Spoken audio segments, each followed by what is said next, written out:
ایک زمانے کی بات ہے جب ہندوستان کی سرزمین پر چھوٹی چھوٹی ریاستیں قائم تھیں۔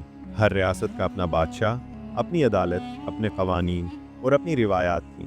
انہی ریاستوں میں ایک ایسی ریاست تھی جو دور دور تک مشہور تھی، مگر اپنی اچھائی کی وجہ سے نہیں، بلکہ اپنی عجیب و غریب خرابیوں کی وجہ سے۔ لوگ اسے اندھیری نگری کہتے تھے اور اس کے بادشاہ کو چوپٹ راجا۔ یہ نام یوں ہی نہیں پڑا تھا۔ چوپٹ کا مطلب ہوتا ہے جو چاروں طرف سے نادان ہو، جس میں کوئی عقل نہ ہو، اور واقعی یہ بادشاہ ایسا ہی تھا۔ وہاں ہر چیز الٹی تھی۔ انصاف کی جگہ ظلم تھا، سلیقے کی جگہ بدتمیزی، عقل کی جگہ نادانی۔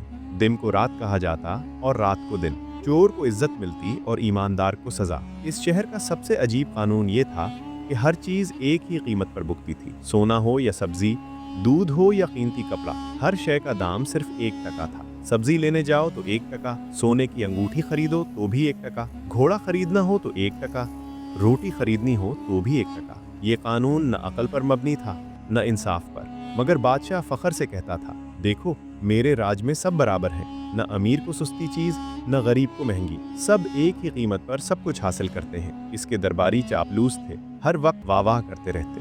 کسی میں ہمت نہ تھی کہ یہ کہہ سکے کہ یہ برابری نہیں، یہ سراسر ناانصافی ہے۔ شہر کا حال یہ تھا کہ امیر لوگ 1 ٹکے میں سونا، چاندی اور قیمتی سامان خرید کر گودام بھر لیتے تھے، اور غریب آدمی 1 ٹکے میں مشکل سے سبزی اور دال خرید پاتا تھا۔ جو چیز سستی ہونی چاہیے تھی وہ بھی مہنگی، اور جو لاکھوں کی ہونی چاہیے تھی وہ بھی 1 ٹکے میں۔ بازار کا توازن بگڑ چکا تھا۔ کسان اپنی فصل بیچنے کی بجائے جلا دیتے، کیونکہ 1 ٹکے میں تو بیج بھی واپس نہیں آتا تھا۔ سنار سونا بیچنا چھوڑ کر سبزی بیچنے لگے تھے، کیونکہ دونوں کی ایک ہی قیمت تھی، تو پھر کیوں محنت کریں؟ ریاست کی سرحد سے باہر لوگ یہ قصہ سنتے تو حیران رہ جاتے۔ تاجر کہتے، یہ کیسی حکومت ہے جہاں عقل کا نام و نشان نہیں؟ انہی دنوں 2 مسافر وہاں سے گزر رہے تھے۔ دونوں نیک دل، عبادت گزار اور علم کے متلاشی تھے۔ ایک کا نام حارث تھا، دوسرے کا نام فیض۔ حارث عمر میں بڑا تھا، تجربہ کار اور سمجھدار۔ اس نے زندگی کے بہت سے نشیب و فراز دیکھے تھے۔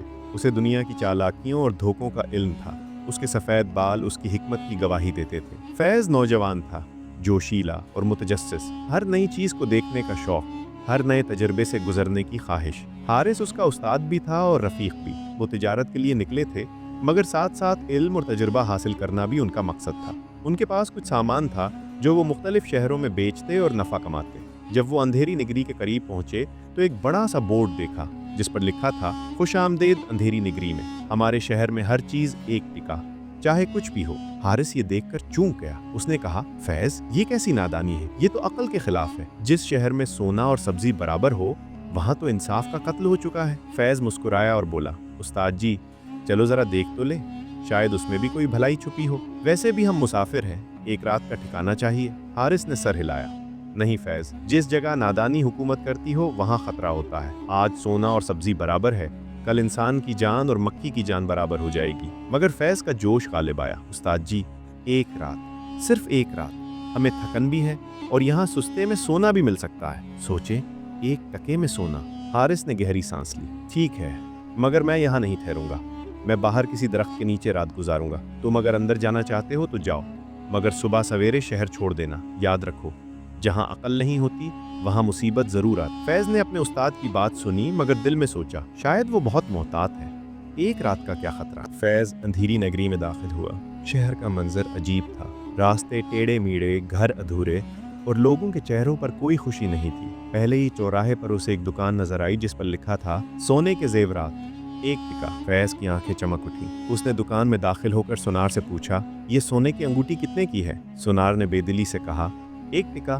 اور یہ ہار؟ 1 ٹکا۔ یہ بازو بند؟ وہ بھی 1 ٹکا۔ فیض خوشی سے جھوم اٹھا، واہ کیا بات ہے، استاد جی کو کیا معلوم، یہاں تو خزانہ بکھرا ہے۔ اس نے 10 ٹکوں میں سونے کے 10 زیورات خرید لیے۔ پھر آگے بڑھا تو کپڑے کی دکان ملی۔ یہ ریشمی شال کتنے کی؟ 1 ٹکا۔ اور یہ قیمتی کوٹ؟ 1 ٹکا۔ فیض نے مزید 10 ٹکے خرچ کیے اور قیمتی کپڑے خرید لیے۔ اب اسے بھوک لگی تو وہ کھانے کی دکان پر گیا۔ یہ پکوڑے کتنے کے؟ 1 ٹکا۔ اور یہ حلوہ؟ 1 ٹکا۔ اور دودھ؟ وہ بھی 1 ٹکا۔ فیض نے خوب پیٹ بھر کر کھایا۔ پھر ایک سرائے میں گیا جہاں رات گزارنے کا بھی کرایہ 1 ٹکا تھا۔ رات کو سوتے ہوئے فیض نے سوچا، استاد جی کو کیا معلوم، یہاں تو جنت ہے، میں کچھ دن یہیں رہوں گا اور خوب نفع کماؤں گا۔ وہ سو گیا خوشیوں کے خواب دیکھتے ہوئے۔ اگلی صبح شہر میں شور مچا ہوا تھا۔ एक दीवार गिर गई थी और उसके नीचे एक शख्स दब कर मर गया था। लोग चीख रहे थे, जुल्म है, जुल्म है, इसका बदला मिलना चाहिए। फैज भी तमाशा देखने निकल आया। पहरेदारों ने ऐलान किया, सब लोग दरबारिया में हाजिर हों, बादशाह सलामत इंसाफ फरमाएंगे। चौपट राजा तख्त पर बैठा था, मोटा, ताज़ा, सुनहरी कपड़े पहने, मगर आंखों में न अक्ल की चमक थी न शराफत की। क्या बात है, कौन मरा? बादशाह ने पूछा। एक शख्स आगे बढ़ा, जहां पनाह मेरा भाई, ये दीवार गिरी और उसके नीचे दबकर मेरा भाई शहीद हो गया। मैं इंसाफ चाहता हूँ, इंसाफ मिलेगा, बादशाह ने फख्र से कहा। दीवार बनाने वाले को पकड़ो। थोड़ी देर में एक बूढ़ा मेमार लाया गया। तूने ये दीवार बनाई थी? बादशाह ने पूछा। जी जहां पनाह। तूने कमजोर दीवार बनाई जो गिर गई, तुझे सजाए मौत। बूढ़ा मेमार गिड़गिड़ाने लगा, हुजूर माफी, मैंने तो अपनी पूरी मेहनत से दीवार बनाई थी। नहीं, मौत, तुझे फांसी दी जाएगी। फांसी का तख्ता तैयार किया गया। मेमार को ले जाया जा रहा था कि अचानक जल्लाद रुक गया। जहां पनाह, एक मसला है। क्या? ये मेमार बहुत पतला है। फांसी के तख्ते का फंदा इतना चौड़ा है कि ये उसमें से गुजर जाएगा। फांसी नहीं हो सकती। बादशाह ने सोचा, तो फिर कोई मोटा आदमी ढूंढो जो फंदे में फुट आए। ये सुनकर दरबारियों ने शहर में ढंडोरा पीटा। कोई मोटा आदमी चाहिए जिसे फांसी दी जाए। लोगों ने एक दूसरे को देखा। मोटे लोग छुपने लगे। एक शख्स ने कहा, हलवाई बहुत मोटा है, इसे पकड़ो। हलवाई को पकड़कर लाया गया। तुम क्यों मोटे हो? बादशाह ने पूछा। जहां पनाह, मैं हलवाई हूँ, हलवे खाने से मोटा हुआ हूँ। चलो तुम्हें फांसी। हलवाई रोने लगा, मगर मैंने क्या कसूर किया? तुम्हारा कसूर ये है कि तुम फंदे में फुट आते हो। फैज ये सब देखकर दंग रह गया। ये कैसा इंसाफ? जिसका कसूर है वो तो आजाद और बेकसूर को सजा। हलवाई ने कहा, जहां पनाह, मैं मोटा तो हूँ, मगर उसकी वजह मेरा सुनार दोस्त है। कैसे? वो मुझे रोज हलवा खाने की दावत देता है, इसलिए मैं मोटा हुआ। तो फिर सुनार को पकड़ो। सुनार को लाया गया। जहां पनाह, मैंने हलवाई को हलवा खिलाया इसलिए कि वो मेरे लिए सोने के जेवरात बनाता था, तो तुम्हें फांसी। मगर जहां पनाह, मैं पतला हूँ, मैं फंदे में फुट नहीं आऊंगा। सब ने देखा तो वाकई सुनार पतला था। बादशाह ने कोई और मोटा ढूंढो। इसी असना में किसी ने कहा, वो देखें, वो मुसाफिर, वो मोटा लगता है। फैज की तरफ इशारा था। पहरेदारों ने फैज को पकड़ लिया। ये कौन है? बादशाह ने पूछा। जहां पनाह, मैं एक मुसाफिर हूँ, मैंने कोई जुर्म नहीं किया। जुर्म की बात नहीं, बात यह है कि तुम फंदे में फुट आते हो कि नहीं। फैज को फांसी के तख्ते के पास ले जाया गया। जल्लाद ने देखा, जहां पनाह, ये भी थोड़ा पतला है, मगर थोड़ी कोशिश से फुट आ सकता है, तो ठीक है, उसे फांसी दे दो। फैज काम किया। महाराज, ये कैसा इंसाफ? मेरा क्या कसूर? तुम्हारा कसूर ये है कि तुम यहाँ आए। फैज ने समझ लिया कि यहाँ मंतिक नहीं चलती। उसे अपने उस्ताद हारिस की बात याद आई, जहाँ अकल नहीं वहाँ मुसीबत जरूर आती है। उसने एक आखिरी कोशिश की। महाराज, एक मिनट, अगर आप मुझे फांसी देंगे तो आपको बहुत नुकसान होगा। कैसा नुकसान? मैं एक साधु का शागिर्द हूँ। मेरे उस्ताद ने मुझे बताया है कि जो शख्स पहले मरेगा, अगले जन्म में वो यहाँ का बादशाह बनेगा। ये सुनकर बादशाह की आंखें चमक उठी। फैज ने जारी रखा, मैं एक गरीब मुसाफिर हूँ, मेरी मौत का क्या फायदा? मगर अगर कोई बादशाह खुद पहले मरे तो अगले जन्म में वो यहाँ का बादशाह फिर से बनेगा। कितना नेक काम। बादशाह की अकल ने काम किया, गलत तरीके से। सच? तो फिर मुझे ही पहले मरना चाहिए। दरबारी घबरा गए। महाराज, नहीं, मगर बादशाह को तो अगले जन्म में फिर से बादशाह बनने की हवस लग गई थी। नहीं नहीं, मैं खुद फांसी पर चढ़ूंगा। फैज को छोड़ दिया गया और बादशाह फांसी के तख्ते की तरफ बढ़ने लगा। उसी वक्त शहर के दरवाजे पर हंगामा मचा। हारिस शहर में दाखिल हुआ था। उसे खबर मिली थी कि फैज मुसीबत में है। वो तेजी से दरबार की तरफ आया। रुको! हारिस की आवाज गूंजी। सब रुक गए। ये कौन है? बादशाह ने पूछा। मैं इस नौजवान का उस्ताद हूँ और ये जो कुछ तुमसे कह रहा है ये सब झूठ है। फैज ने डरकर उस्ताद की तरफ देखा। हारिस ने आगे बढ़कर कहा, बादशाह, हकीकत यह है कि जो पहले मरेगा वो अगले जन्म में सवार बनेगा, बादशाह नहीं। क्या? हाँ, मेरे शागिर्द ने तुम्हें धोखा दिया है। असल बात यह है कि जो दूसरा मरेगा वो बादशाह बनेगा। ये सुनकर बादशाह को समझ आ गई कि फैज ने उसे बेवकूफ बनाया था। तो तुम सच बोल रहे हो? बिल्कुल, अगर तुम दूसरे मरोगे तो बादशाह बनोगे। बादशाह ने सोचा, तो फिर पहले इस नौजवान को फांसी दो, फिर मुझे। हारिस ने कहा, नहीं बादशाह, अगर तुम्हें वाकई अगले जन्म में बादशाह बनना है तो तुम्हें दूसरा मरना होगा। तो पहले मुझे फांसी दो, फिर खुद तुम चढ़ना। बादशाह खुश हो गया। ठीक है, पहले इस बूढ़े को चढ़ाओ। हारिस ने फैज की तरफ आंख मारी। जब हारिस को फांसी के तख्ते की तरफ ले जाया जा रहा था तो फैज ने चीखा, नहीं उस्ताद जी, आप क्यों? हारिस ने धीरे से कहा, बेटा देखते रहो। और फिर एक अजीब मंजर हुआ। हारिस और बादशाह दोनों फांसी पर चढ़ने के लिए लड़ने लगे। पहले मैं, नहीं पहले मैं। लोग हैरान थे, ये क्या हो रहा है? अभी हारिस ने फैज से कहा, फैज भागो अभी। फैज समझ गया। वो तेजी से दरबार से बाहर निकला और शहर की तरफ भागा। हारिस भी मौका पाकर भाग निकला। जब तक बादशाह और उसके पहरेदार समझते, दोनों उस्ताद शागिर्द शहर से बाहर निकल चुके। शहर से बाहर एक दरख्त के नीचे दोनों ने दो दम लिया। फैज हाँफ रहा था। उस्ताद जी माफ़ कीजिए, मैंने आपकी बात नहीं मानी। हारिस ने मुस्कुरा कर कहा, बेटा गलती इंसानी फितरत है, मगर इससे सीखना अक्लमंदी है। मैं समझ गया हूँ, जहाँ निज़ाम ही गलत हो, जहाँ बुनियाद ही कमज़ोर हो, वहाँ कोई चीज़ ठीक नहीं हो सकती। बिल्कुल। देखो फैज़, अंधेरी नगरी में हर चीज़ एक टके की थी। सुनने में अच्छा लगता है ना, सस्ता सोना, सस्ता कपड़ा, सस्ता खाना, मगर ये बराबरी नहीं, ये नादानी है। फैज़ ने सर झुकाया। जी उस्ताद जी, जब हर चीज़ की कीमत बराबर हो तो मेहनत की कोई कदर नहीं रहती। सुन्नार जो दिन भर मेहनत करके अंगूठी बनाता है, उसे भी 1 टका मिलता है, और वो आदमी जो 5 मिनट में सब्जी तोड़ता है, उसे भी 1 टका। तो फिर कोई मेहनत क्यों करे? फैज़ सोचने लगा। हारिस ने जारी रखा, और जब मेहनत की कदर नहीं रहती तो हुनर खत्म हो जाता है, लोग काम छोड़ देते हैं, मईशत तबाह हो जाती है, और फिर जो बाकी रह जाता है वो जुल्म और नादानी है। उस्ताद जी, तो फिर इस शहर का क्या होगा? हारिस ने दूर अंधेरी नगरी की तरफ देखा। जो रियासत अकल से नहीं नादानी से चलती हो, वो ज्यादा दिन नहीं चल सकती। एक दिन वो खुद अपने वजन से गिर जाएगी। दोनों ने सफर जारी रखा, जबकि दूसरी तरफ अंधेरी नगरी में हलचल मची हुई थी। जब लोगों को पता चला कि बादशाह खुद फांसी पर चढ़ने के लिए तैयार था, तो सब हैरान रह गए। फिर जब उन्हें मालूम हुआ कि वो एक झूठी बात पर यकीन करके ऐसा कर रहा था, तो लोगों को अपने बादशाह की नादानी का अंदाजा हुआ। पहले तो चंद लोगों ने आपस में बात की, देखा तुम्हारे हमारा बादशाह कितना अहमक है, वो तो एक मुसाफिर की बात पर अपनी जान देने को तैयार हो गया। और इंसाफ देखा, जिसका कसूर था वो तो छोड़ गया, और बेकसूरों को सजा मिलने वाली थी। ये बातें आहिस्ता आहिस्ता पूरे शहर में फैल गईं। लोगों को एहसास होने लगा कि उनकी रियासत कितनी गलत तरीके से चल रही है। एक बूढ़े आदमी ने कहा, मैंने 50 साल मेहनत करके जो हुनर सीखा वो अब बेकार है। मैं लकड़ी की खूबसूरत चीजें बनाता था, मगर अब वही कीमत है जो एक लकड़ी के टुकड़े की। एक किसान ने कहा, मैं दिन रात मेहनत करके फसल उगाता हूँ, मगर मुझे इतना ही मिलता है जितना किसी को जो सिर्फ 1 घंटा काम करता है। एक औरत ने कहा, मेरा बेटा पढ़ाई छोड़कर बैठ गया है, कहता है पढ़कर क्या फायदा, हर काम की एक ही कीमत है। आहिस्ता आहिस्ता लोगों में बेचैनी फैलने लगी। चंद समझदार लोगों ने एक इजलास बुलाया। इनमें एक उस्ताद था, एक तबीब, एक ताजिर और कुछ दयानतदार शहरी। उस्ताद ने कहा, हमें ये निज़ाम बदलना होगा। ये टका सेर का कानून हमारी मईशत को तबाह कर रहा है। तबीब ने कहा, और हमारे बादशाह की नादानी हमारी जानों को खतरे में डाल रही है। आज एक बेकसूर को फांसी होने वाली थी। ताजिर ने कहा, तिजारत तबाह हो चुकी है, कोई बैरून मुल्क से यहाँ आना नहीं चाहता। सब ने मिलकर फैसला किया कि वो बादशाह से मिलेंगे और इस्लाहात का मुतालबा करेंगे। अगले दिन एक बड़ा वफ्द महल में पहुंचा। चौपट राजा तख्त पर बैठा मिठाइयाँ खा रहा था। क्या बात है, तुम सब यहाँ क्यों? उसने पूछा। उस्ताद आगे बढ़ा, महाराज, हम आपसे कुछ अर्ज करना चाहते हैं। बोलो। महाराज, ये जो कानून है कि हर चीज 1 टके की है, ये दुरुस्त नहीं। इससे पूरी रियासत को नुकसान हो रहा है। बादशाह के चेहरे पर नाराजगी के आसार आए। क्या कहा, मेरा कानून गलत? जी महाराज, गलत नहीं, नाकिस। आपकी नीयत तो अच्छी थी कि सब बराबर हों, मगर इस तरीके से बराबरी नहीं आती। तो फिर कैसे आएगी? तबीब ने कहा, महाराज, हर चीज़ की कीमत उसकी मेहनत, वक्त और कीमत के मुताबिक होनी चाहिए। सोना कीमती है तो उसकी कीमत ज़्यादा होनी चाहिए। सब्जी सस्ती है तो उसकी कीमत कम। बादशाह ने सोचा। उसके चेहरे पर उलझन थी।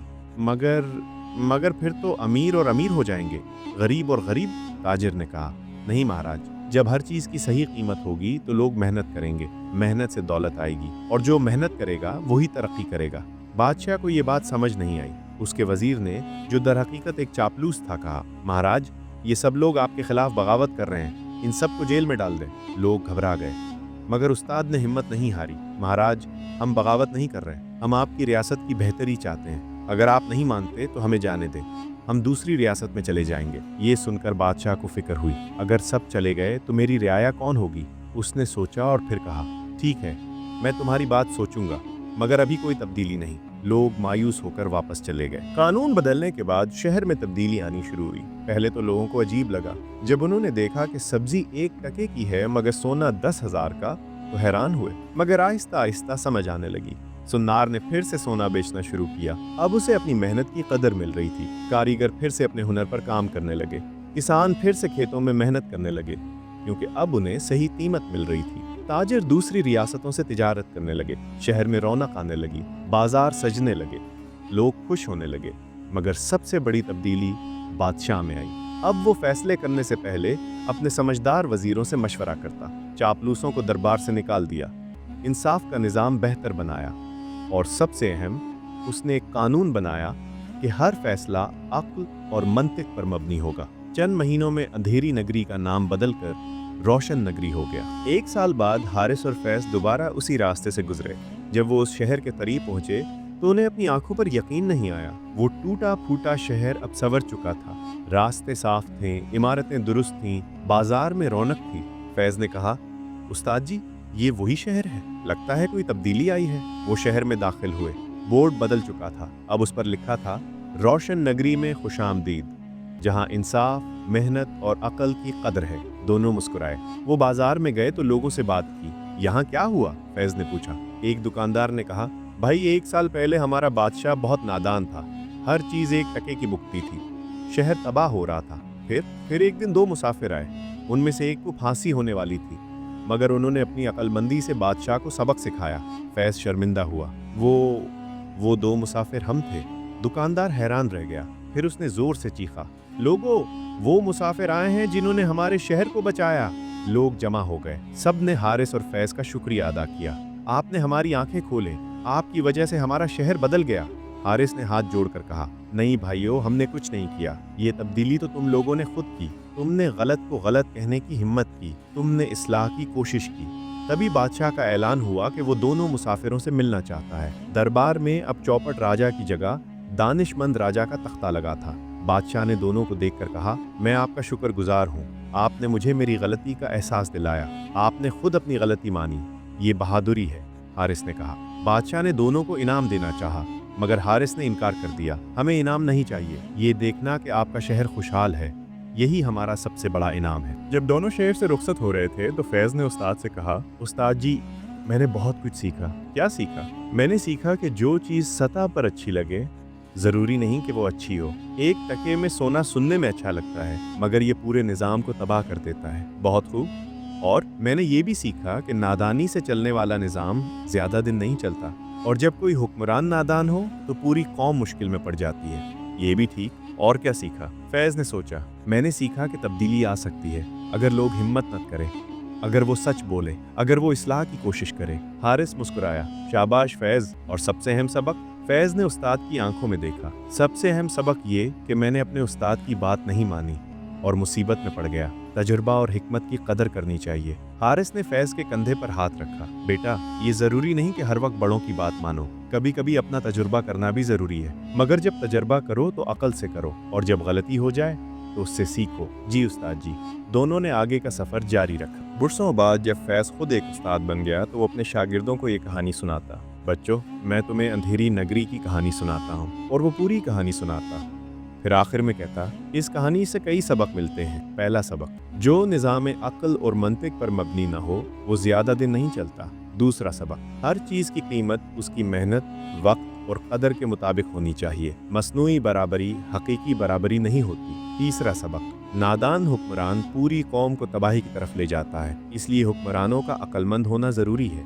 चौथा सबक, चापलूस और जी हुजूरी करने वाले दरबार को तबाह करते हैं। सच बोलने वाले और नसीहत करने वाले कौम के लिए रहमत होते हैं। पांचवा सबक, जाहिरी तौर पर अच्छी लगने वाली चीज जरूरी नहीं कि अच्छी हो, गहराई से सोचना जरूरी है। छठा सबक, तब्दीली मुमकिन है अगर लोग हिम्मत करें, सच बोलें और इस्लाह की कोशिश करें। सातवां सबक, मेहनत की कदर करो, जो मेहनत करता है वही तरक्की करता है। आठवां सबक, गलती को मानना और इससे सीखना बहादुरी है। नवां सबक, अक्लमंदों की बात सुनो मगर अपनी अकल भी इस्तेमाल करो। 10वां सबक, इंसाफ, मेहनत और अकल, ये 3 चीजें किसी भी मुआशरे की बुनियाद है। और इस तरह अंधेरी नगरी की कहानी नस्ल दर नस्ल सुनाई जाती रही। आज भी जब कोई हुक्मरान नादानी का फैसला करता है तो लोग कहते हैं ये तो चौपट राजा जैसा फैसला है। और जब कोई ऐसा कानून बनता है जो सतह पर अच्छा लगे मगर हकीकत में नुकसानदेह हो तो कहते हैं ये तो टका सैर वाली बात है। ये कहानी हमें याद दिलाती है कि अक्ल और मंतिक से काम लो, जाहिर पर मत जाओ, हकीकत देखो, मेहनत की कदर करो, इंसाफ कायम करो और हमेशा सीखने के लिए तैयार रहो, क्योंकि जिंदगी एक सफ़र है और हर सफ़र में कुछ न कुछ सीखने को मिलता है।